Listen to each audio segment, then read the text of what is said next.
Yes, धन्यवाद निलेश.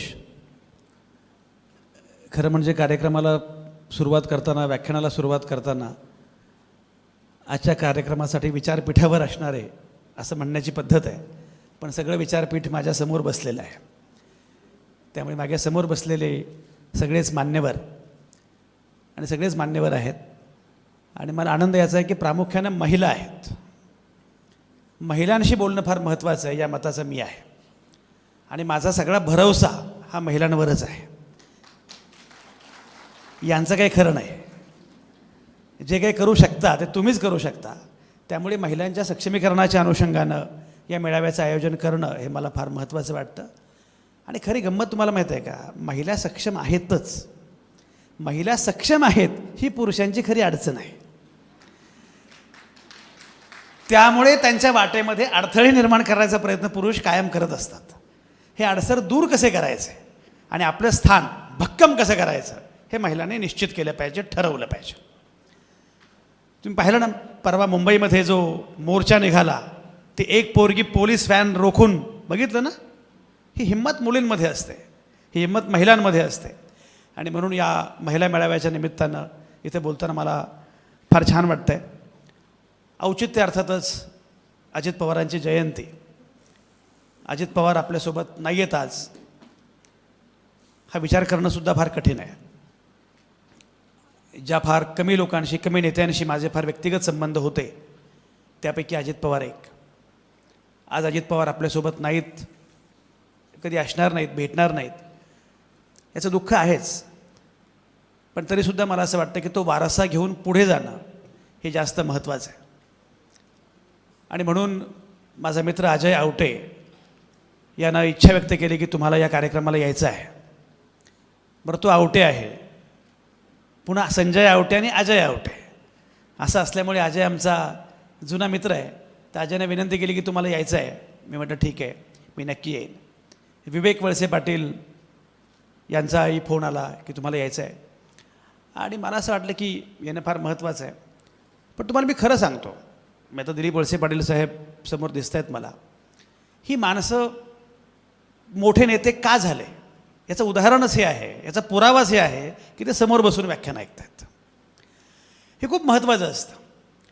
मला असं वाटतं की या सगळ्या राजकीय नेत्यांनी जे काही घडवलं किंवा जे काही केलं, मला गंमत वाटली. डी के वळसे पाटील त्यांनी उल्लेख केला, डी के गार्गी कुठं आहे, तिला बोलवा. इतक्या लहानसहान गोष्टींकडे लक्ष असणं. प्रत्येक महिलेचं नाव माहीत आहे, कोण कोण काय काय आहे. चला या ताई, त्या ताई, या ताई, त्या कुठे गेल्या, ढोबळे ताई.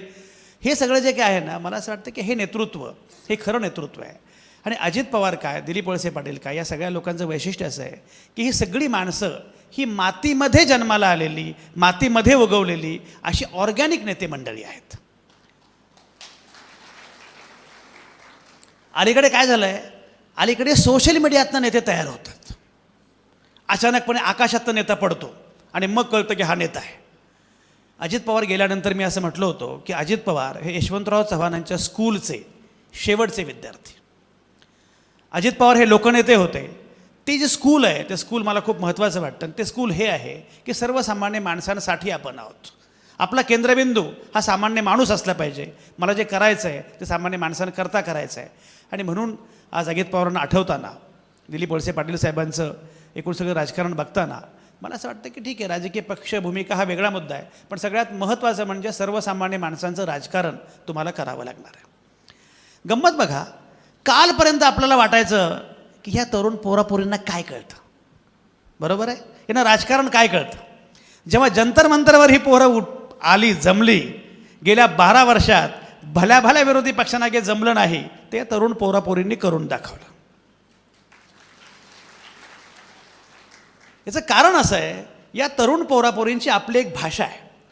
सुरेश भटांची खूप चांगली कविता आहे, जरी या वर्तमानाला कळेना आमूची भाषा, विजा घेऊन येणाऱ्या पिढ्यांशी बोलतो आम्ही.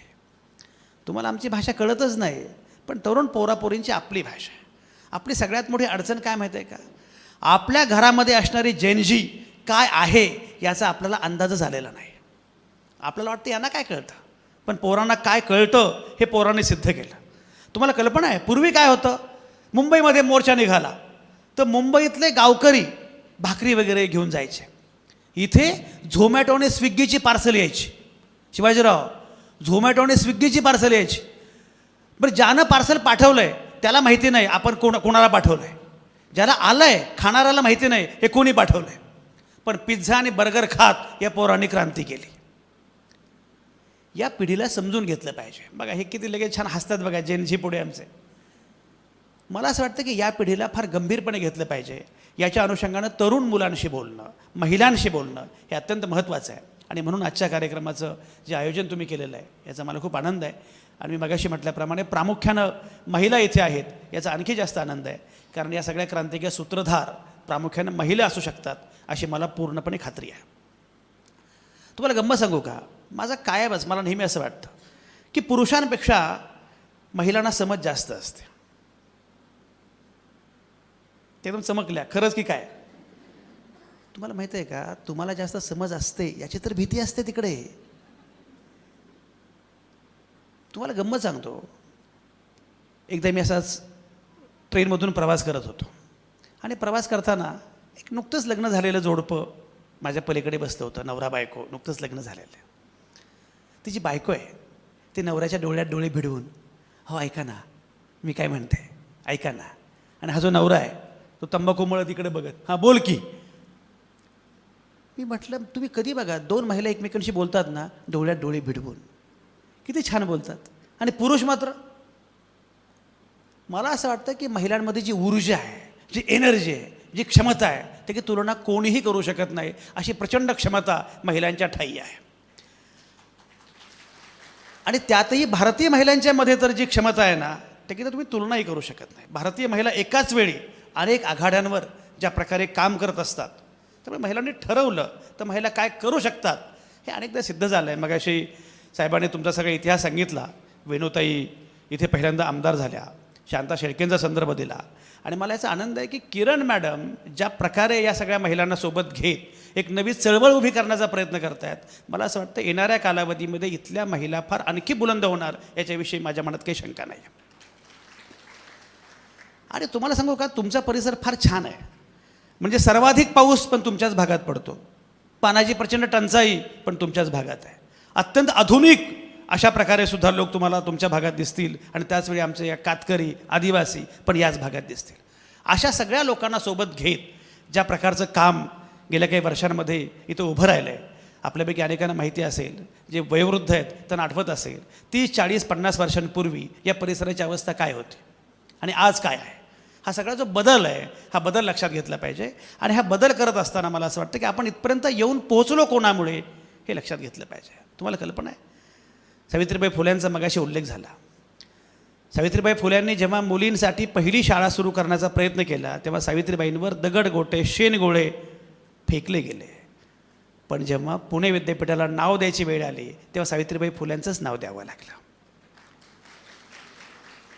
हा पोएटिक जस्टिस आहे, त्या वाटेच्या आपण सगळ्याजणी आहोत हे लक्षात घेतलं पाहिजे. आणि ही वाट काय आहे, ही वाट कायम लक्षात घेतलं पाहिजे की जर महात्मा फुले सावित्रीबाई फुले यांचा आदर्श आपल्याला घ्यायचा असेल तर ही वाट जातीच्या पलीकडे, धर्माच्या पलीकडे माणुसकीच्या दिशेनं घेऊन जाणारी वाट आहे. मी नेहमी गमतीने किस्सा सांगत असतो. एके दिवशी मला असाच व्हॉट्सॲपवर माझ्या कॉलेजमधल्या मैत्रिणीचा मेसेज आला. आता कॉलेजमधली मैत्रीण म्हणजे डी के तुम्हाला माहिती आहे की, बरं आपल्या वेळी काही व्हॉट्सॲप नव्हतं, आमच्या वेळी किंवा काय फेसबुक नव्हतं, इंस्टाग्राम नव्हतं. शिवाजीराव, एखादी मुलगी आवडली तर आम्ही पत्र लिहायचो. तुमचा काळ तर आणखी भयंकर असेल, तेव्हा काय व्हॉट्सॲप, फेसबुक किंवा इंस्टाग्राम काहीच नव्हतं, पत्र लिहायचो. बरं माझा प्रॉब्लेम काय झाला, मी केलं BSc ॲग्रिकल्चर. कोल्हापूरला कॉलेजमध्ये प्रवेश घेतला आणि कॉलेजमध्ये गेल्यानंतर कॉलेज बघितलं आणि असं वाटलं की आपलं ॲडमिशन कॅन्सल करावं, सोडून द्यावं हे कॉलेज. कारण अख्ख्या कॉलेजमध्ये एकच मुलगी. तेव्हा ॲग्रिकल्चर कॉलेजला मुली फार कमी असायच्या, अख्ख्या कॉलेजमध्ये एकच मुलगी. तर म्हटलं हे कॉलेज सोडून दिलं पाहिजे. पण शेवटी माणूस चिवट असतो, म्हटलं काहीतरी केलं पाहिजे. पलीकडे राजाराम कॉलेज होतं, म्हटलं ते पण आपलंच आहे. त्याच्या पलीकडे शिवाजी विद्यापीठ होतं, तेही आपलंच आहे. त्यामुळे शिवाजी विद्यापीठामध्ये वगैरे आम्ही मध्येच जायचो. पण शिक्षक विचारायचे आयडेंटिटी कार्ड कुठे. म्हटलं काहीतरी केलं पाहिजे. तेवढ्यासाठी शिवाजी विद्यापीठामध्ये डिप्लोमा इन ड्रॅमॅटिक्स या अभ्यासक्रमाला मी प्रवेश घेतला. तिथे आम्हाला ती मैत्रीण भेटली. त्या अभ्यासक्रमाला मी विद्यापीठात पहिला आलो. मी विद्यापीठात पहिला मी विद्यापीठात पहिला आल्यानंतर कुलगुरू म्हणाले, संजयची ज्ञान लालसा. म्हटलं तर आमची लालसा आम्हालाच माहीत आहे कशामुळे आम्ही इथे प्रवेश घेतला.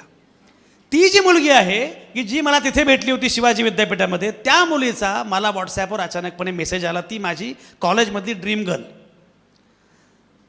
ड्रीम गर्ल माहिती आहे ना?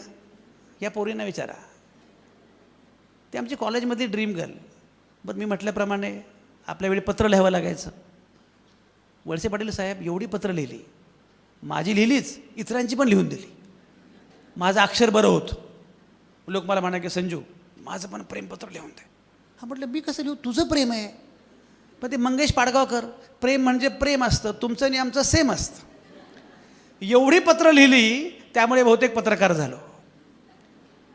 बरं, पुन्हा आमच्या वेळी काय होतं, फक्त पत्र लिहून चालायचं नाही, पत्र लिहून पुन्हा कबूतर शोधावं लागायचं. कबूतर जा जा जा. बरं, त्या कबुतराला ते कबूतर वडापाव खायचं. एवढं करून ते पत्र पोहोचायचं आणि नंतर ती असं दाखवायची काही घडलंच नाही. असा फार भयंकर काळ होता.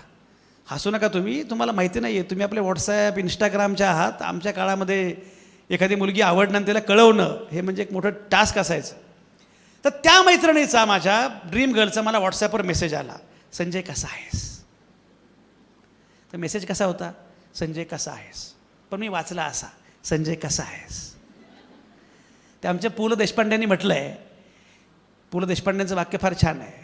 एखादं वाक्य वाचल्यानंतर आपल्या अंतरंगामध्ये ज्या तारा झंकारतात, माझ्या तारा झंकारल्या. संजय कसा आहेस म्हटलं, फार छान आहे. आणि मला सगळ्या आठवणी आल्या. आणि मग मला वैभव जोशीची गझल आठवली, गुलाब मोगरा जुई जाई शपथ, तुझ्यासारखे कुणीच नाही आई शपथ. तुलाच लिहिण्यासाठी होता जन्म सखे, आणि तुला मी लिहू न शकलो शाई शपथ. ही तुझी आठवण टाळली पाहिजे. पण जास्तच यायला लागले. आमच्या बऱ्याच गप्पा काय काय, तू काय करतो वगैरे सगळं सुरू झालं. सगळं झाल्यानंतर मध्येच तिनं मला भस्कन विचारलं, संजय तू की जात कुठली रे. म्हटलं का गं बाई, एकदम जात का विचारलीस. म्हणजे नाही, तू जेव्हा कॉलेजमध्ये होतास तेव्हा तू ब्राह्मण असशील असा माझा समज होता. म्हटलं का गं बाई, तेव्हा का होता आणि आत्ता का दूर झाला. म्हणजे तेव्हा होता कारण तो कायम स्कॉलर होतास, वर्गात पहिला वगैरे यायचास, खूप चांगली भाषणं करायचास, खूप चांगल्या कविता लिहायचा, खूप चांगले लेख लिहायचा, आपल्या कॉलेजच्या मॅगझिनचा संपादक होतास. त्यामुळे असं वाटलं की तू बहुतेक ब्राह्मण असणार. म्हटलं बरं, मग तो समज दूर का झाला. म्हणजे दूर झाला तुझा डी पी बघून. अलीकडे डी पी फार महत्त्वाचा असतो शिवाजीराव. मध्यंतरी मला मुंबईमध्ये एक प्राध्यापिका भेटल्या. त्या मला म्हटल्या, आवटे साहेब ओळखलं का, आपण फेसबुकवर फ्रेंड आहोत. म्हटलं मॅडम भेटल्यावर ओळखू याल असा डी पी ठेवत चला.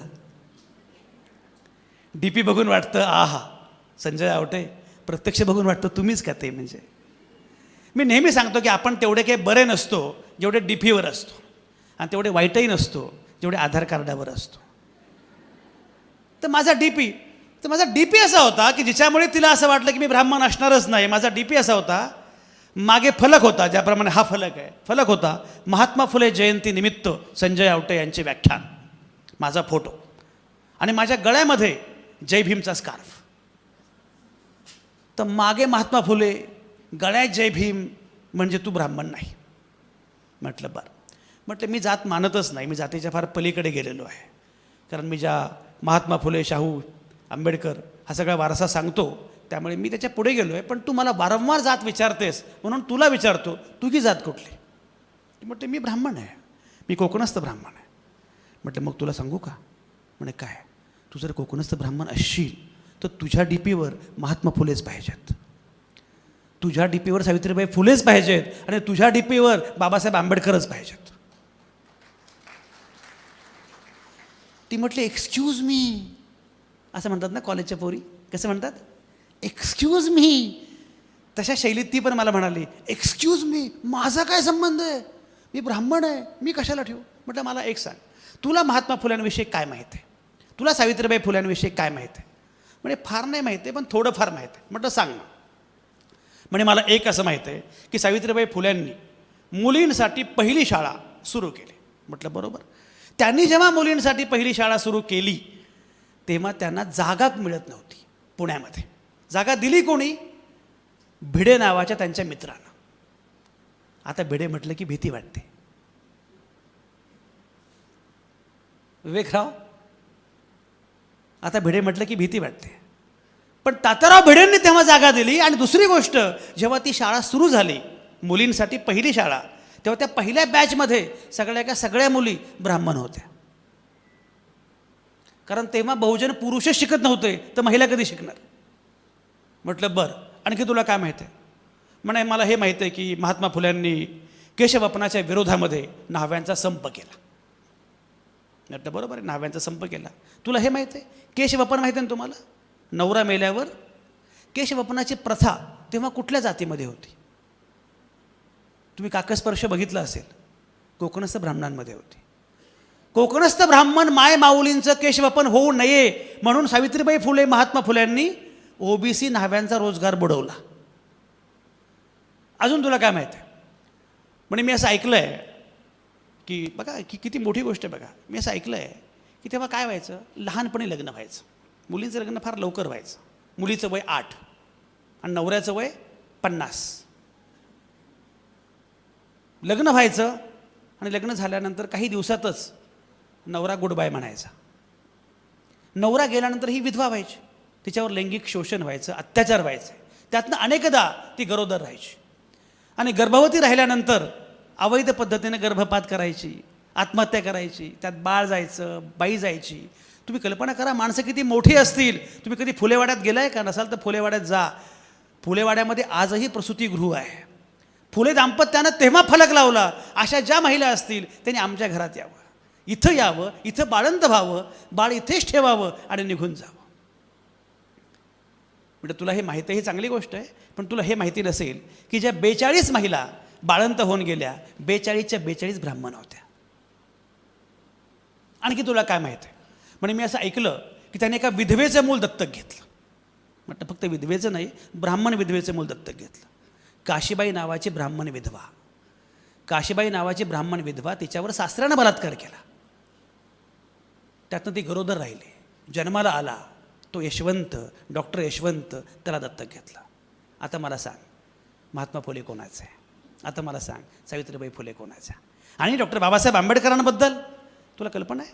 बाबासाहेब आंबेडकरांनी मनुस्मृतीचं दहन एवढ्यासाठीच केलं कारण बाबासाहेब असं म्हणाले, जी मनुस्मृती महिलांना स्वातंत्र्य देत नाही ती मनुस्मृती मी नाकारतो. आणि पुढे महिलांना स्वातंत्र्य मिळालं पाहिजे या मुद्द्यावर बाबासाहेबांनी हिंदू कोड बिलाच्या मुद्द्यावर केंद्रीय मंत्रिपदाचा राजीनामा दिला. कोणासाठी? महिलांसाठी, की महिलांना संपत्तीमध्ये हक्क मिळाला पाहिजे. नाही तर राखी पौर्णिमेला साडी द्यायची आणि सही घ्यायची. हाच उद्योग सुरू आहे ना. त्यामुळे ती तिकडची पण नाही आणि इकडची पण नाही. महिलांना संपत्तीमध्ये हक्क मिळाला पाहिजे, महिलांना निर्णय प्रक्रियेमध्ये वाटा मिळाला पाहिजे. म्हणून आता मला सांग, महात्मा फुले कोणाचे, सावित्रीबाई फुले कोणाचे, डॉक्टर बाबासाहेब आंबेडकर कोणाचे? ती म्हटली बाय, एकदम ऑफलाईन झाली. पण 15 दिवसांनी परत तिनं मला हाय केलं. तेव्हा मी बघितलं तिच्या डीपीवर महात्मा फुले होते, सावित्रीबाई फुले होत्या आणि बाबासाहेब आंबेडकर पण होते. हे मी का सांगितलं? याचा अर्थ एवढाच आहे की तुम्ही बोलत राहायला पाहिजे, संवाद करत राहायला पाहिजे, नव्या पिढ्यांपर्यंत हे पोचवत राहिलं पाहिजे की आपला वारसा काय आहे. महात्मा, एक लक्षात अलीकडे काय झालं माहिती आहे का? जातींचं एवढं भयंकर वाढत चाललं आहे. कारण नसताना. म्हणजे पूर्वी असं वाटायचं की जाती हळूहळू कमी होत जातील. अलीकडे मात्र ते वाढतच चाललेलं आहे. धर्मांध राजकारण प्रचंड वाढत चालले. अजित पवार महत्त्वाचे यासाठी कारण अजित पवारांनी कधीही जातीचं राजकारण केलं नाही. अजित पवारांनी कधीही धर्माचं राजकारण केलं नाही. अजित पवारांच्या पक्षामध्ये, त्यांच्या मंत्रिमंडळामध्ये मुस्लिम सदस्य जेवढे होते तेवढे अन्य कुठल्याही पक्षामध्ये नसतील. जात धर्म महत्त्वाचा नाही आहे, कामाचं बोला. अजित पवार हा माणूस असा होता ज्याच्या हातामध्ये कधी गंडा दोरा नव्हता. कधी बघितला गंडा दोरा अजित पवारांच्या हातामध्ये? अजित पवारांना कळलं होतं की छत्रपती शिवरायांचा हा महाराष्ट्र आहे. अजित पवार हे तुमच्या जुन्नरला जाणारे नेते होते, सिन्नरला जाणारे नव्हते. आणि म्हणून मी असं म्हटलं की अजित पवार किंवा हे राजकारण कळताना जातीपातीच्या पलीकडे अलीकडे काय झालं माहिती आहे का, जातीचं विष एवढं वाढत चाललं निलेश, एवढं वाढत चाललं. मध्यंतरी मी एका कॉलेजमध्ये व्याख्यानाला गेलो आणि कॉलेजमध्ये माझं भाषण सुरू होतं. तर मी पोरांशी बोलताना असं म्हटलं, तुम्ही बाहुबली सिनेमा बघितला आहे का? बाहुबली तुम्ही बघितला आहे का? हात वर करा. बाहुबली बघितला आहे? वा वा, काय व्यासंग आहे. तर मी म्हटलं, बाहुबलीच्या निर्मात्यांनी, दिग्दर्शकांनी जर अहिल्यादेवी होळकरांचं चरित्र वाचलं असतं तर त्यांनी बाहुबलीवर सिनेमा केला नसता, त्यांनी अहिल्यादेवी होळकरांवर सिनेमा काढला असता. बाहुबलीची देवसेना नवरा मेला तर मुलगा मोठा व्हावा म्हणून 25 वर्षे वाट बघत बसते. आमची देवसेना अहिल्याबाई होळकर नवरा मेला, मुलगा मेला, सासरा मेला, कुणाची वाट बघत नाही, 30 वर्ष घोड्यावर मान ठोकते आणि राज्यकारभार करते. सगळ्यांनी टाळ्या वाजवल्या. माझं भाषण संपल्यावर एका कॉलेजमधल्या त्या एका पोरानं मला फार मिठी मारली. बरं, हल्ली मिठी मारली की भीती वाटते शिवाजीराव. त्याला सांगावं लागतं, वाटल्यास इंग्लिश बोलू नको पण मिठी मारू नको. मिठी मारली. मिठी मारल्यानंतर मी म्हटलं, अरे म्हटलं काय झालं बाळा? नंतर मी बघतोय माझा खांदा ओला, हा रडतोय. म्हटलं बाळा तू रडतोस का, काय झालं काय असं? पण नाही साहेब, खूप वक्ते येऊन गेले आत्तापर्यंत कॉलेजमध्ये. म्हटलं मग पहिल्यांदा धनगर वक्ता आला. म्हटलं मला काय कळेच ना. म्हटलं धनगर वक्ता, मी धनगर, तुला का वाटलं? म्हणजे असायला माझी हरकत नाही, पण तुला का वाटलं मी धनगर असेन असं? नाही म्हटलं साहेब, तुम्ही अहिल्याबाई होळकरांबद्दल काय बोललात? म्हटलं मग आपलं असल्याशिवाय कोणी एवढं पोटतिडकीनं बोलत नाही. म्हटलं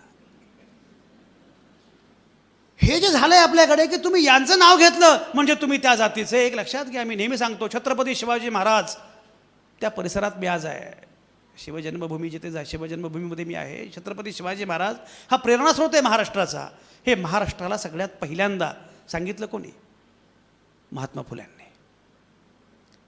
रायगडावरची समाधी सगळ्यात पहिल्यांदा शोधून काढली कोणी? महात्मा फुल्यांनी.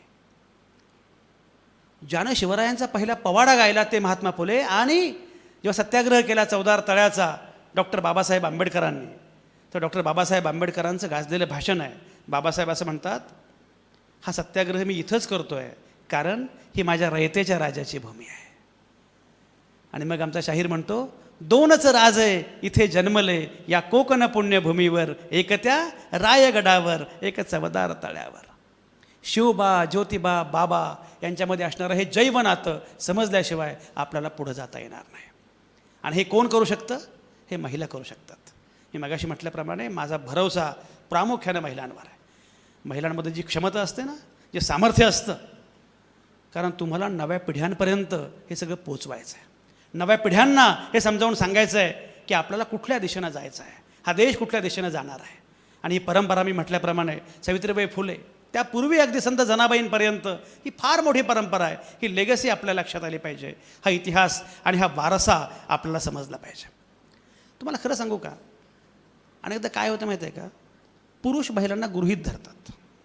तुम्हाला गंमत सांगतो, आम्ही मध्यंतरी 22 डिसेंबर ही वर्षातली सगळ्यात मोठी रात्र असते. वर्षातली सगळ्यात मोठी रात्र ही 22 डिसेंबर. आणि माझ्या ते लक्षात आहे कारण माझा जन्मदिवस, बड्डे 21 डिसेंबर आहे. तर मला माझी आई सांगायची, संजू तुझ्या जन्माच्या वेळी रात्र सरतच नव्हती. नंतर मला कळलं की ती वर्षातली सगळ्यात मोठी रात्र होती. तर कशी सरेल? तर 22 डिसेंबरला आम्ही पुण्यामध्ये एक कार्यक्रम केला. तो कार्यक्रम असा होता की 22 डिसेंबरला सगळ्या महिलांनी रात्री रस्त्यावर उतरायचं आणि लोकांना सांगायचं, आम्ही रात्रीला घाबरत नाही, आम्हाला अंधाराची भीती दाखवू नका. काय होतं? बाहेर अंधार झाला, 7च्या आत घरात.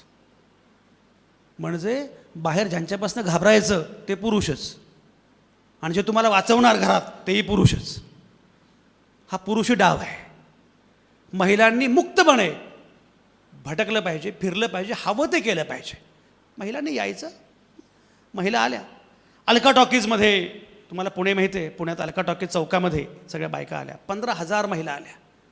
सगळ्यांना आम्ही शनिवारवाड्यापर्यंत घेऊन गेलो. शनिवारवाड्यापर्यंत ती सगळ्या महिला गेल्या. पूर्ण शनिवारवाड्यावर जवळपास पहाटे 1:30 वाजता 15,000 महिला होत्या. किती महिला होत्या? 15,000. नंतर सगळ्या महिलांचं गुड बाय झालं, त्या सगळ्या गेल्या. गेल्यानंतर अचानकपणे मला 2 वाजता एक मेसेज आला. आता मेसेज आला, मी पटकन बघितलं, म्हटलं कोणाचं आहे. ते एका बाईंचा होता की थँक्यू सर, तुम्ही खूप चांगलं काम केलं. मग त्यांचा फोन आला नंतर, मी म्हटलं थँक्यू. मग त्यांचा मला फोन आला.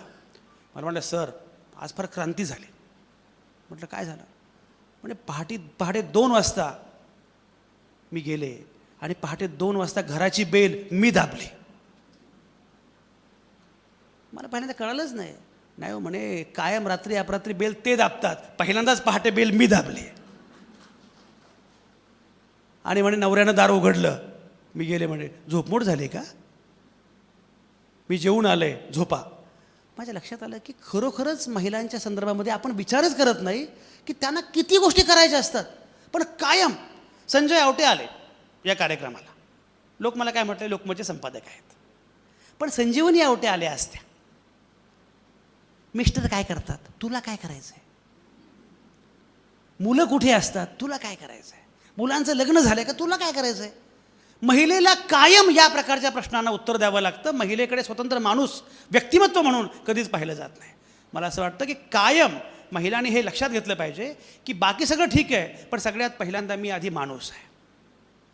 मी आधी माणूस आहे आणि माझ्यामध्ये असणाऱ्या सगळ्या क्षमतांचा पुरेपूर वापर मी निश्चितपणे करू शकते. यासाठी महिलांनी सज्ज झालं पाहिजे. मला याचा आनंद आहे. मी मगाशी ज्याप्रमाणे उल्लेख केला की ज्या प्रकारचं राजकारण अजित पवारांच्या स्कूलनं, यशवंतराव चव्हाणांच्या स्कूलनं, वळसे पाटील साहेबांनी घडवलं, ते राजकारण हे माणसांचं राजकारण आहे. आणि या राजकारणामध्ये महिलांना सगळ्यात मोठी स्पेस आहे, सगळ्यात मोठा अवकाश. तुम्ही कल्पना करा, आम्ही जेव्हा निघालो बालगंधर्वमध्ये, आमचं दोघांचं भाषण होतं, कार्यक्रम संपला, आम्ही निघालो, रस्त्यामध्ये ते फक्त या भागातल्या महिलांविषयी एवढं कौतुकानं सांगत होते. तुमच्या सगळ्यांची नावं घेतली. आता माझ्या लक्षातही राहिली नाहीत कोणाकोणाची नावं घेतली. उषाताई, अमक्याताई, टमक्याताई, हे ताई, त्या ताई, इतक्या आणि ह्यातनं हे केलं, त्यानं ते केलं. किती कौतुक तुमच्याविषयी. प्रत्येक महिलेचं, पहिली ओबीसी, पहिली आदिवासी, पहिली अमुक, पहिली तमुक, त्यानं हे काम केलं, तिनं एक लक्षात घ्या, महिलांविषयी एवढं कौतुक असणारं, महिलांच्या कल्याणाचं आणि महिलांच्या सक्षमीकरणाचं राजकारण विकसित करणारा नेता तुम्हाला लाभला आहे. यासाठी तुम्ही आभार मानले पाहिजे. आणि हेच राजकारण पुढे गेलं पाहिजे. लक्षात घ्या, मी मगाशी म्हटलं ना की हे राजकारण खूप महत्त्वाचं आहे. जातीपातीच्या पलीकडे, धर्माच्या पलीकडे महिलांना प्रमुख स्थान देणारं, तरुणांशी बोलणारं अशा प्रकारचं राजकारण अत्यंत आवश्यक आहे. अजित पवारांचा मी उल्लेख केला. अजित पवारांचं वैशिष्ट्य काय होतं माहिती आहे? अजित पवारांनी कायम राजकारण करताना सर्वसामान्य माणूस हा कायम केंद्रबिंदू मानला. मला माझ्या सामान्य माणसाकरता काय काय करता येणं शक्य आहे तो केंद्रबिंदू मांडला. आणि तोच संस्कार इथल्या प्रत्येक नेत्यावर, प्रत्येक नेतृत्वावर करण्याचा प्रयत्न केला. मला नेहमी असं वाटतं, अमिताभ बच्चनचा पोरगा अभिषेक बच्चन काही पुढे फार चालला का? सुनील गावस्करांचा मुलगा रोहन गावस्कर कुणाला फार माहितीही नाही. सचिन तेंडुलकरचा मुलगा कुणाला फार माहितीही नाही. पण शरद पवारांचा पुतण्या अजित पवार हा मात्र वेगळा ठसा उमटवू शकला. याचं वैशिष्ट्य काय? सगळ्यात महत्त्वाचं कारण निलेश असं, शरद पवारांच्या सोबत राहिल्याचा अजित पवारांना फायदा हा झाला की शरद पवारांना जो महाराष्ट्र उभा आडवा माहिती आहे तो अजित पवारांना माहिती झाला. एक लक्षात घ्या, अजित पवारांची गंमत ती होती की त्यांना सगळा महाराष्ट्र माहिती होता. कुठे काय, त्यांनी जलसंपदा, ऊर्जा, अर्थ सगळ्या पदांचं काम केलं. सगळीकडे त्यांना सगळं महाराष्ट्र माहिती होता. हे शिकवलं कोणी? शरद पवारांनी. पण पुढे मात्र फरक होता. पुढे फरक असा होता, शरद पवारांचं राजकारण मैंने हमेशा मेरे दिमाग की सुनी है, आणि अजित पवारांचं राजकारण मैंने हमेशा मेरे दिल की सुनी है. ह्या दोघांच्या व्यक्तिमत्वामध्ये हा मुख्य फरक होता. अजित पवारांचा चांगुलपणा, मी नेहमी सांगतो, अजित पवारांच्या चांगुलपणामुळे आणि जे करतो, जे बोलतो ते करणं. अजित पवार म्हणाले ना, संजय राव मी हे करणार, ते अजित पवार करणार. साहेब म्हटल्यानंतर विचार करावा लागतो की म्हटले म्हणजे करतील का नाही, खात्री नाही आहे. अजित पवारांचं एक वैशिष्ट्य आहे की जे बोलेल ते करणार. मी मगाशी म्हटल्याप्रमाणे हे जे वैशिष्ट्य आहे ना, त्याच्यातून त्याने, आणि चांगुलपणा किती असावा. नेले तुम्हाला एक गंमत सांगतो. नाही, मला फार भारी वाटलं. मी आता असंच ते जाण्यापूर्वी 1-1.5-2 महिने ते मला फोन केला, म्हणजे संजयराव या जर गप्पा मारायला. बरं ठीक आहे, गेलो आम्ही. त्यांनी ठरल्याप्रमाणे सकाळी 8 वाजता वगैरे बोलवलं. 8 वाजता गेलो बसलो आत. बसल्यानंतर मग म्हणे माझी ही जेवणाची वेळ आहे, मी भाकरी वगैरे जेवतो आता, तुम्ही काय घेणार? म्हटलं मी ब्लॅक कॉफी घेतो. म्हटलं इतक्या सकाळी सकाळी कुठे जेवणार? म्हणे बरं. मग म्हणे अरे साहेबांना ब्लॅक कॉफी दे, माझं जेवणाचं ताट दे. सगळं झालं. तेवढ्यात ते म्हटले अरे ते गावाकडनं दूध आलं आहे का, जरा दूध असेल तर दुधाचा एक ग्लास मला पाठवून द्या. त्यांच्या ग्लासात दूध बघितलं आणि मला मोह झाला की ब्लॅक कॉफी वगैरे काही खरं नाही, आपण पण दूध प्यायला पाहिजे. आता म्हणणार कसं, अगोदर ब्लॅक कॉफी म्हटल्यामुळे आता गडबड झाली. तरी मी म्हटलं आता ठीक आहे, आता म्हणूच मी म्हटलं दादा हे ब्लॅक कॉफी वगैरे काय मी पित नाही, तुमचं घरचं दूध आहे ना, म्हटलं मला पण एक ग्लासभर दूध पाहिजे. ते लगेच म्हटले अरे, त्यांच्या आतला जो गडी किंवा कार्यकर्ता कोण असेल त्याला म्हणे अरे ते साहेबांना पण एक ग्लासभर दूध दे. गंमत बघा, हा असं म्हटल्यावर तो काय म्हटला माहिती आहे का, तो गडी काय म्हटला, दादा मला वाटलं तुम्ही एकटेच दूध पिणार आहे, राहिलेलं मी पिऊन टाकलं. आता असं जर माझ्या घरात झालं असतं तर मी किती भडकलो असतो. दादा काय म्हटले, बरं झालं लेका मला तरी ठेवलं. हे जे चांगुलपण आहे ना, हे जे प्रेम आहे, आणि म्हणून मला असं वाटतं की अजितदादांवर माझ्या एवढी टीका कोणीच केली नाही. महाराष्ट्रात जेवढे पत्रकार आहेत त्या सर्वाधिक टीका अजित पवारांवर करणारा पत्रकार संपादक मी आहे.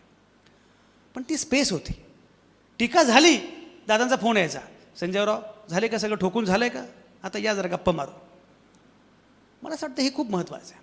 आणि दुसरं शिवाजीराव असं त्यांनी कायम सांगितलं की मी कुठेही जाईल, कोणाबरोबरही जाईल, पण फुले शाहू आंबेडकरी भूमिका कधीही सोडणार नाही. माझी भूमिका फुलेंची आहे, माझी भूमिका शाहू महाराजांची आहे, शिवरायांची आहे आणि बाबासाहेबांची आहे, ती मी कधी सोडणार नाही. हे अजित पवारांचं वैशिष्ट्य आणि वेगळेपण मला फार महत्त्वाचं वाटतं. आणि म्हणून मला असं वाटतं की अजित पवारांच्या स्मृत्यर्थ बोलत असताना, अजित पवारांच्या जयंतीच्या निमित्तानं बोलत असताना, दिलीप वळसे पाटलांसारखा, शिवाजीराव आढळराव पाटलांसारखे नेते दोन पुढे बसलेले असताना मला असं वाटतं या सगळ्या राजकारणाचा उपयोग करून घेत महिलांनी राजकारणाची नवी स्पेस शोधण्याचा प्रयत्न केला पाहिजे. टाळ्या वाजवा जोरदार जरा. रे काय तुम्ही हसत नाही, टाळ्या वाजवत नाही, पकडून आणल्यासारखं का बसलाय, जरा छान हसा मस्त. एवढं तुम्ही कर्तृत्ववान आहात, कर्तबगार आहात, मला सांगितलं साहेबांनी. तुम्हाला कल्पना आहे का, तुमच्यातली एक एक महिला एकेका बँकेपेक्षा मोठं काम करते, बरोबर. महिला बचत गट ही किती मोठी चळवळ आहे. ज्या प्रकारे धीरोदात्तपणे तुम्ही काम करताय ते काम खूप महत्त्वाचं आहे. हे काम पुढं न्यायचं असेल तर सगळ्यात 3 गोष्टी फार महत्त्वाच्या आहेत. पहिली गोष्ट म्हणजे आपल्याला तेच राजकारण पुढं नेलं पाहिजे ज्या राजकारणामध्ये महिलांना स्थान असेल, जे राजकारण पुरोगामी असेल, जे राजकारण प्रागतिक असेल आणि जे राजकारण नव्या शैलीचं, नव्या पद्धतीचं असेल, बरोबर. पहिला मुद्दा. दुसरा जो भाग आहे तो म्हणजे हे करत असताना तुम्हाला तुमच्या नव्या पिढीकडे पण तेवढंच लक्ष द्यावं लागेल. आपली नवी पिढी त्याच विचारांची आहे का हे बघावं लागेल. मी मगाशी म्हटल्याप्रमाणे जात आणि धर्मांमध्ये राजकारण बंदिस्त करण्याचा प्रयत्न सुरू झालेला आहे. अशा वेळी आपल्याला जे राजकारण करायचं आहे ते जातीच्या धर्माच्या पलीकडे करायचं आहे, हा दुसरा मुद्दा आहे. आणि तिसरा मुद्दा म्हणजे सामाजिक राजकीयदृष्ट्या आपली भूमिका अतिशय सक्रिय कशी असेल याच्या अनुषंगाने विचार केला पाहिजे. तुम्हाला कल्पना आहे का, अरे तुम्हाला फार सहजपणे सगळ्या गोष्टी मिळाल्या म्हणून लक्षात येत नाही. 1928पर्यंत इंग्लंडसारख्या देशामध्ये महिलांना मताचा अधिकार नव्हता. 1928पर्यंत जेव्हा महिलांनी आंदोलन केलं, आता जंतर मंतरवर केलं ना आंदोलन, महिलांनी आंदोलन केलं आम्हाला मताचा अधिकार द्या, तेव्हा महिलांना जिवंत जाळलं गेलं, महिलांवर रणगाडे घातले गेले, महिलांना तुरुंगात डांबलं गेलं, पण महिलांना मताचा अधिकार मिळाला नाही. शेवटी 1928मध्ये महिलांना मताचा अधिकार मिळाला. 1965पर्यंत इंग्लंडसारख्या देशामध्ये, अमेरिकेसारख्या देशामध्ये कृष्णवर्णीयांना मताचा अधिकार नव्हता. शिवाजीराव तुम्हाला गंमत सांगतो, बराक ओबामा जेव्हा अमेरिकेचे अध्यक्ष होते तर बराक ओबामा भारतामध्ये आले. डॉक्टर मनमोहन सिंग हे तेव्हा पंतप्रधान होते. चांगला काळ पण होता. हसा ना जरा. तुम्हाला काही हसण्यावर बंदी वगैरे कोणी घातली आहे का? डॉक्टर मनमोहन सिंग हे तेव्हा पंतप्रधान होते आणि बराक ओबामा आले. बराक ओबामा आणि मनमोहन सिंग हे दोघंही एकदम जवळचे मित्र, कारण दोघेही स्कॉलर, दोघांकडे भरपूर डिग्र्या आणि सगळ्या डिग्र्या खऱ्या, बरोबर आहे की नाही. मनमोहन सिंग यांना ओबामा भेटले आणि ओबामांनी मनमोहन सिंगांना एक पुस्तक प्रेझेंट दिलं. तेव्हाचे पंतप्रधान पुस्तकं वाचायचे, पुस्तक प्रेझेंट दिलं. त्या पुस्तकावर ओबामांनी एक वाक्य लिहिलं. ते वाक्य काय होतं? ते इंग्रजीत वाक्य होतं. ते वाक्य असं होतं, from the oldest democracy to the largest democracy.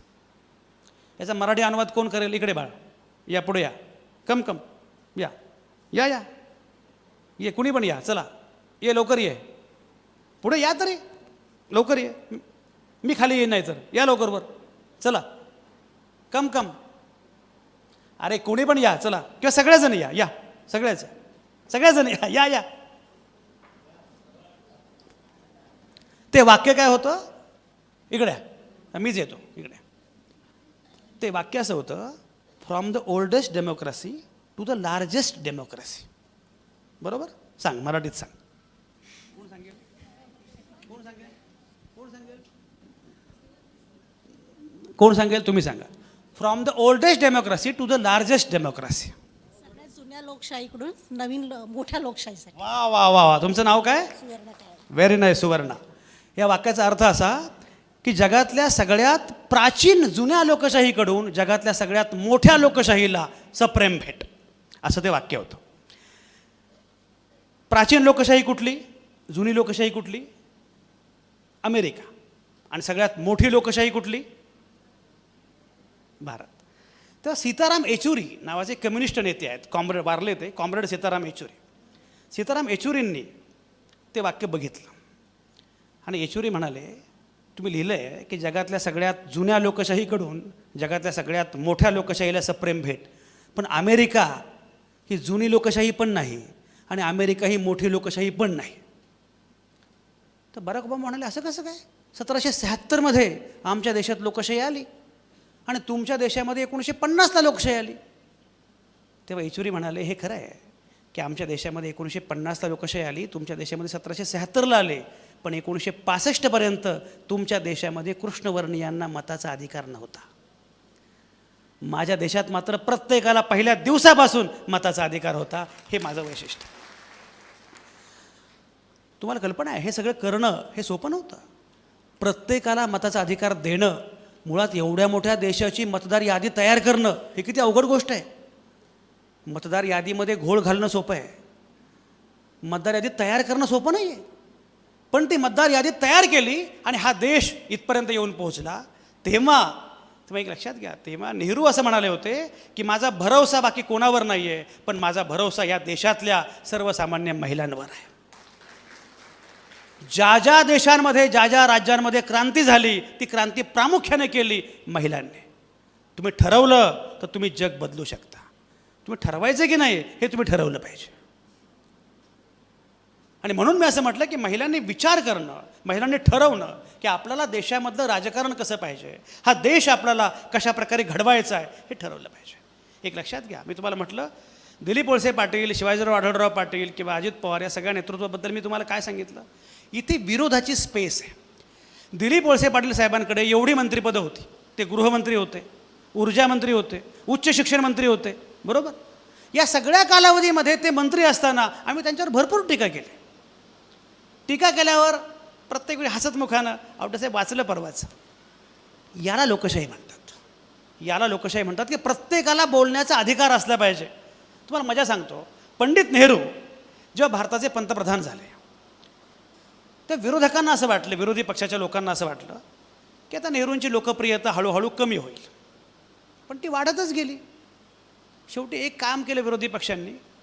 नेहरूंची एक सभा होती, त्या सभेच्या वेळी नेहरूंनी सांगितलं, नेहरूंना त्या विरोधी पक्षांनी सांगितलं काहीतरी गडबड केली पाहिजे. त्याने एका आजीबाईला तयार केलं, एका आजीबाईला तयार केलं. त्याला सांगितलं एक काम करायचं, नेहरूंचं भाषण झालं रे झालं की जायचं आणि नेहरूंचं गचोरं पकडायचं. नेहरूंचं गचोरं माहिती आहे ना, नेहरूंचं बखोड पकडायचं, गचोरं पकडायचं आणि नेहरूंना म्हणायचं, स्वातंत्र्य आणि लोकशाही आल्यामुळे तुला गाडी घोडी सगळं मिळालं, मला काय मिळालं. ती म्हातारी तयारीची होती. म्हातारी म्हटली बरं नेहरूंचं भाषण झालं. नेहरूंचं भाषण झालं की ती म्हातारी तरातरा वर गेली, पकडलं गचोर. मग का रे म्हणे, आली लोकशाही, तुला सगळं मिळालं, लोकशाही आल्यामुळे मला काय मिळालं, माझ्या खोपटात अंधार आहे, माझ्या टोपल्यात भाकरी नाही. नेहरू काही त्या बाईला देशद्रोही म्हटले नाहीत, हिला तुरुंगात टाका असं म्हटले नाहीत, हिला पाकिस्तानने मदत केलेली आहे असं म्हटले नाहीत, ही चीनची एजंट आहे काय शिवाजीराव असं काही म्हटले नाहीत. नेहरूंनी तिचा हात प्रेमाने हातात घेतला आणि नेहरू म्हणाले की खरं आहे, लोकशाही येऊनसुद्धा तुझ्या घरामध्ये अंधार आहे हे माझं अपयश आहे. तुझ्या टोपल्यामध्ये भाकरी नाही हे माझं अपयश आहे. पण तू विचारलंस की लोकशाही आल्यामुळे मला काय मिळालं, तर मी पंतप्रधान झालो. तू विचारलं की लोकशाही आल्यामुळे तुला काय मिळालं, तुला हे मिळालं की तू देशाच्या पंतप्रधानांचं गचोरं पकडू शकतेस.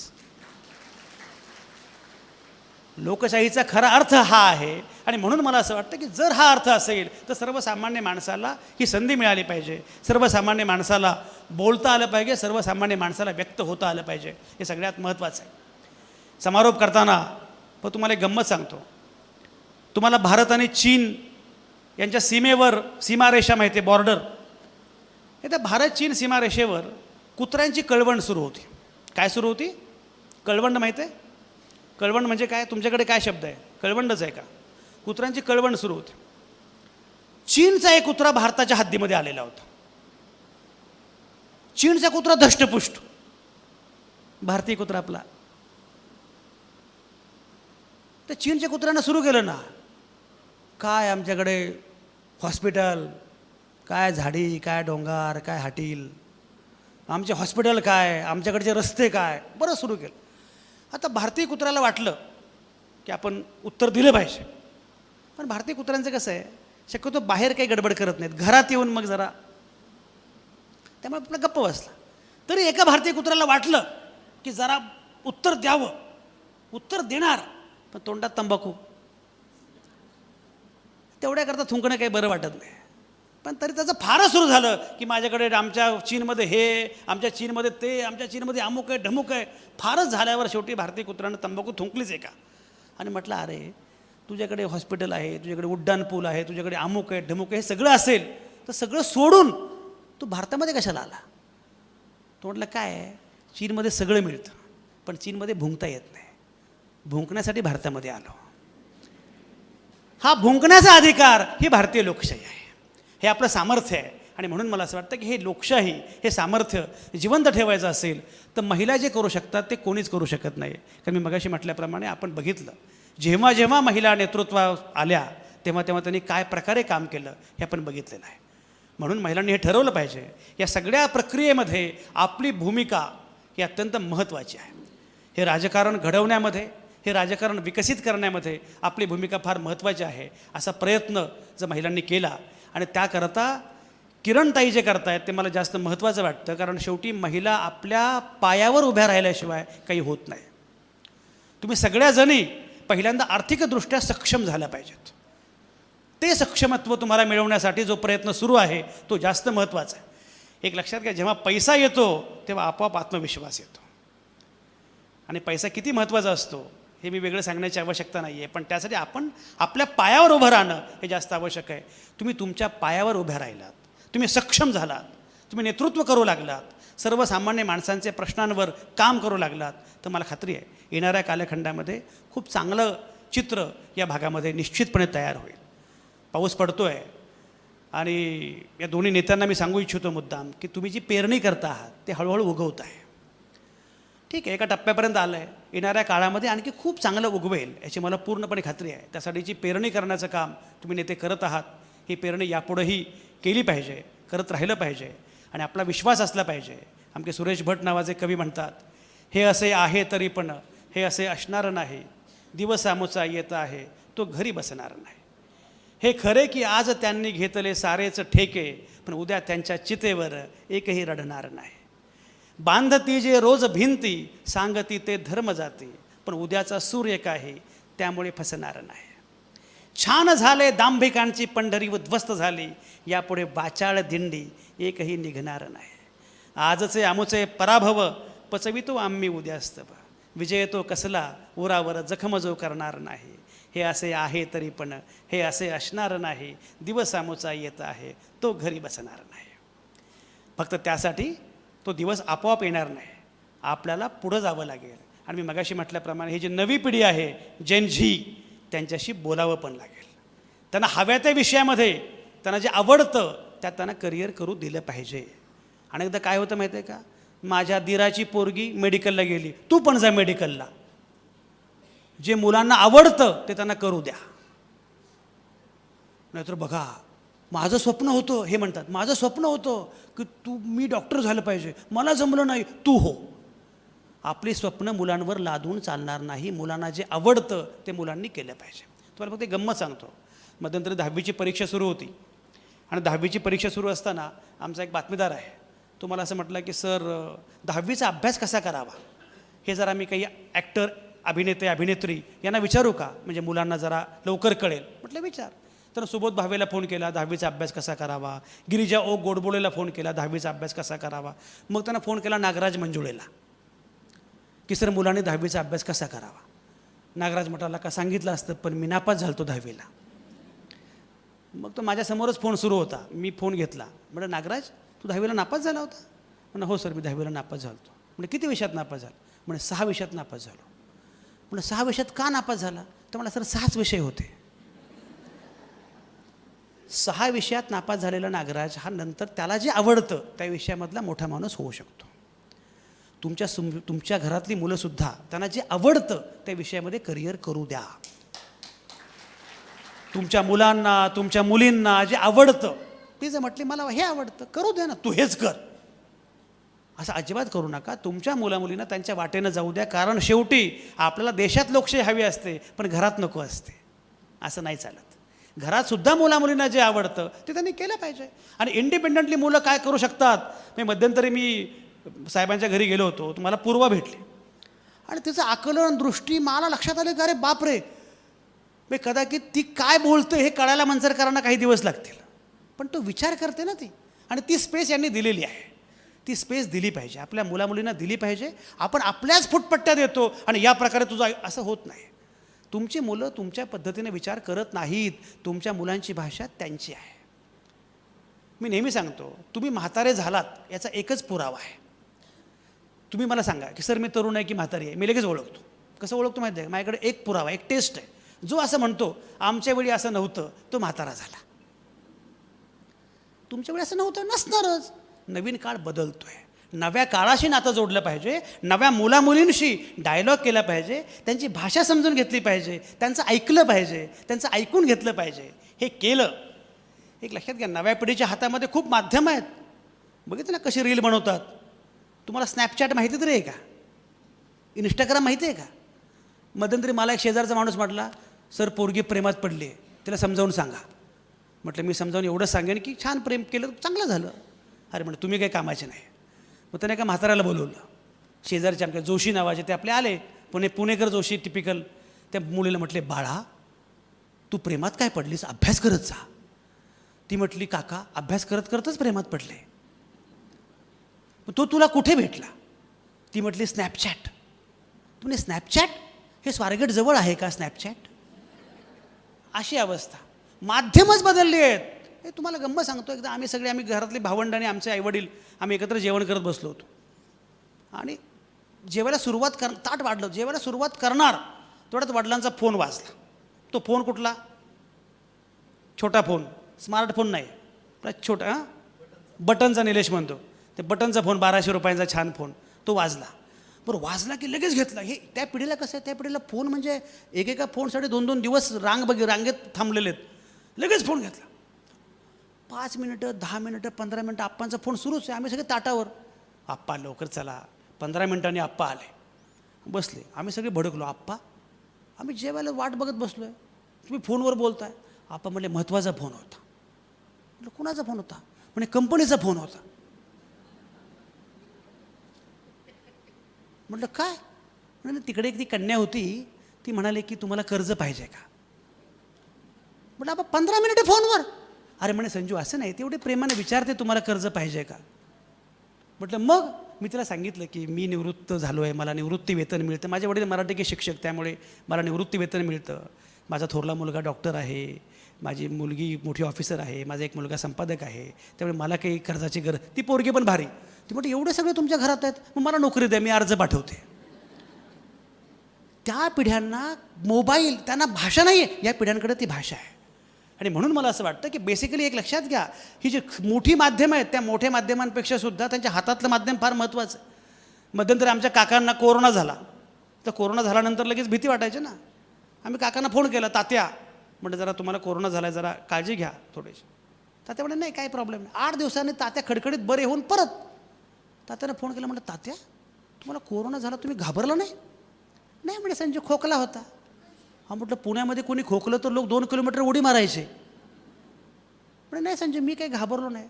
म्हटलं तात्या तुम्ही पेपर वाचत नाही का? म्हणे नाही. तुम्ही टी व्ही बघत नाही का? म्हणे नाही. म्हटलं त्यामुळे वाचला. या माध्यमांनी मुख्य प्रवाहातल्या माध्यमांनी उलटपक्षी सगळं जग बदलून टाकलेलं असताना वेगळ्या प्रकारे ह्या मुलांची माध्यमं मात्र काही बदल करू पाहतायत, काही बदल घडवू पाहतायत. आणि म्हणून मी म्हटलं की नव्या पिढीशी नव्या पिढीच्या भाषेत तुम्हाला बोललं पाहिजे. त्यामुळे आजचं भाषण संपल्यानंतर काय काय करायचं? पहिली गोष्ट गेल्या गेल्या आपल्या घरातल्या मुलामुलींशी गप्पा मारायच्या. गप्पा मारायच्या म्हणजे एकटंच बोलायचं नाही. त्याला काय म्हणायचं आहे ते ऐकून घ्यायचं. तिला काय म्हणायचं आहे ते ऐकून घ्यायचं. तुला काय करायचं बाळा आयुष्यामध्ये? तिला काहीतरी करायचं असेल ना, तिला विचारा की मी काय चुकते गं? ती सांगेल की आई तू इतक्या 10 चुका करतेस. मुलांशी बोला, समजून घ्या. मुलींशी बोला. त्यांचे स्वप्न काय आहेत? सबसे खतरनाक होता है सपनों का मर जाना. एक लक्षात घ्या, माझ्या अनिच्छेनं तुम्ही मला एव्हरेस्टवर बसवलं तरी त्याला काही अर्थ नाही आहे. पण माझ्या इच्छेनं मी साधा इथल्या डोंगरावर गेलो तरी मला चालेल. कळसूबाई पण मला चालेल, पण माझ्या इच्छेनं. मुलांच्या इच्छेनं त्यांना जे हवं आहे ते त्यांना देण्याचा प्रयत्न करा. क्रमांक 1. क्रमांक 2 हे लक्षात घ्या की आपल्या घरामध्ये लोकशाही आहे का? समजा तुम्ही नवऱ्याचं काही फार करू शकत नाही, पण तुमच्या मुलग्यांना स्वयंपाक करायला शिकवा. किती घरातली मुलं स्वयंपाक करतात? कुणीच नाही. यांच्या करतात. बघा इकडे बघा. म्हणजे काय कशामुळे? आणि आपल्याकडे पुन्हा काय? पुन्हा कसं असतं? तिनं सगळं सांभाळलं, तिनं नोकरी सांभाळली. अरे का तू का नाही घर सांभाळलं? नोकरी करणारा पुरुष हा कामाकडून आरामाकडे जातो आणि नोकरी करणारी बाई कामाकडून पुन्हा कामाकडे जाते. घरच्या पुरुषांना पण स्वयंपाक करता आला पाहिजे. ज्या घरात पुरुष स्वयंपाक करतात तिथे खरी लोकशाही आहे. बरोबर आहे? हा दुसरा मुद्दा. आणि नवऱ्याला पण सांगायचं की तुझं काय करू शकत नाही, आता मी तुझं याच्यापेक्षा वाईट काही होऊ शकत नाही, पण किमान मुलग्याला तरी मी या प्रकारे वाढू देणार नाही. त्याला मी माणूस करणार आहे, मर्द करणार नाही, माणूस करणार आहे. स्त्रियांच्या सक्षमीकरणाची आवश्यकता फार कमी आहे, पुरुषांच्या सक्षमीकरणाची आवश्यकता जास्त आहे. मर्दाचं रूपांतर माणसात करता आलं पाहिजे. तुम्हाला माहिती आहे, आम्ही जेव्हा तो रात्री मोर्चा काढला त्या मोर्चामध्ये मागणी काय होती माहिती आहे? आम्ही असुरक्षित नाही, तुम्ही तुमची नजर बदला. प्रश्न तुमच्या नजरेचा आहे. मग काय सांगतात? नाही त्या बाईला हे शिकवा. काय शिकवा? कराटे शिकवा. कराटे कशाला शिकवायचं? त्यापेक्षा पुरुषांना सांगायचं जरा नीट बघ बायकांकडे. किती सोपं आहे.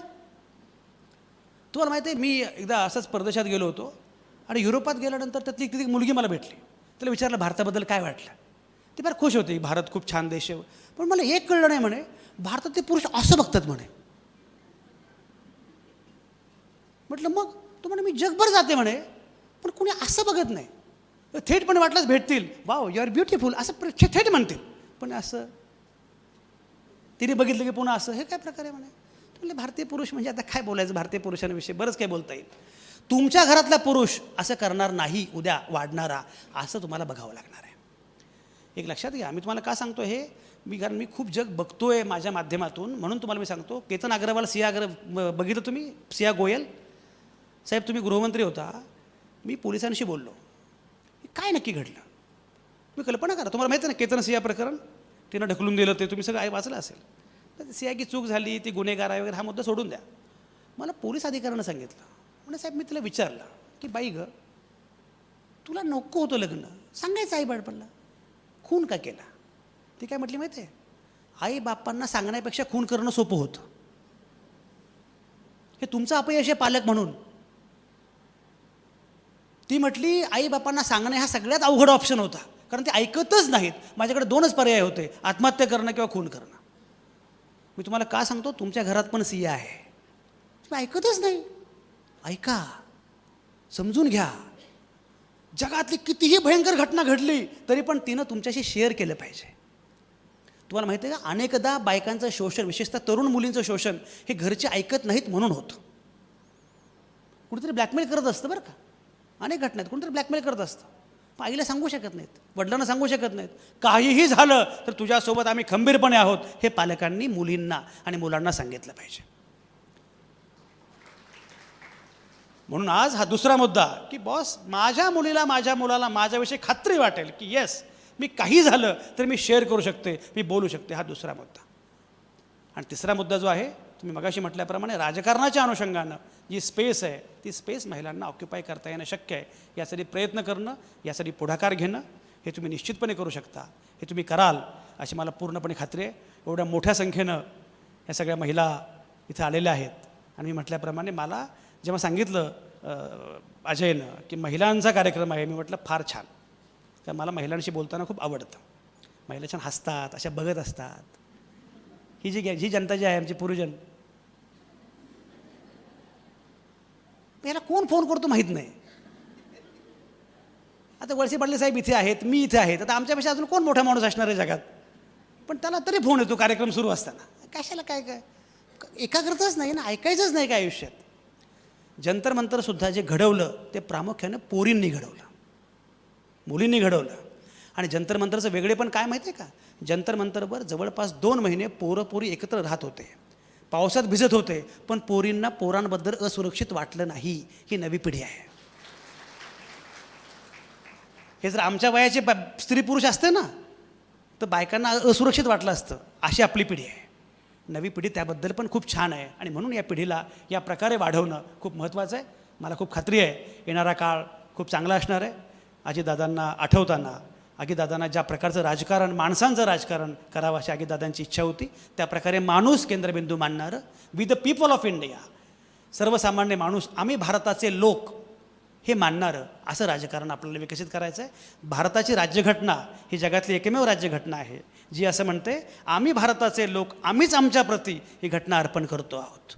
ही घटना देवाला अर्पण केलेली नाही आहे, अर्पण कोणालाच केलेले नाही आहे, लोकांनीच लोकांना अर्पण केलेली घटना, हे या घटनेचं वैशिष्ट्य आहे. राज्यघटना जेव्हा लिहून पूर्ण झाली तेव्हा बाबासाहेबांना वाटलं की राज्यघटना हस्ताक्षरात लिहिली पाहिजे. नेहरूंना पण आवडली कल्पना, म्हणजे हस्ताक्षरात लिहिली पाहिजे. कोण लिहिणार? कोणीच पुढं आलं नाही. ते कलावंत पुढे आला, प्रेमकुमार राय बिहारी नावाचा. तो म्हणे मी लिहितो, तर माझी एक अट आहे, मी प्रत्येक पानावर सही करणार. त्या दोघांना आवडलं नाही. ठीक आहे म्हणतो तर कर. त्याचं नाव प्रेमकुमार राय बिहारी. त्यानं राज्यघटना हातानं लिहिली आणि प्रत्येक पानावर लिहिलं प्रेम प्रेम प्रेम. बाबासाहेब म्हणाले, नेहरू म्हणाले, राज्यघटनेच्या प्रत्येक पानावर प्रेम आहे.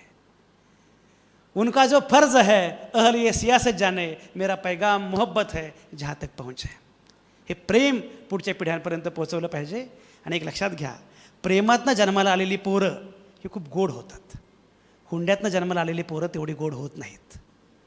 म्हणून आपलं नाही तर किमान पुढच्या तरी पिढ्यांना प्रेमातून पोरं जन्म घेतील असा प्रयत्न केला पाहिजे, पुढच्या दिशेनं गेलं पाहिजे. सावित्रीबाई फुल्यांचा वारसा सांगणं एवढं सोपं नाही. दगडगोटे शेणगोळी खायची हिंमत पण असली पाहिजे, पण बदल केला पाहिजे. हा बदल तुम्ही घडवाल या खात्रीसह धन्यवाद. जिंदाबाद.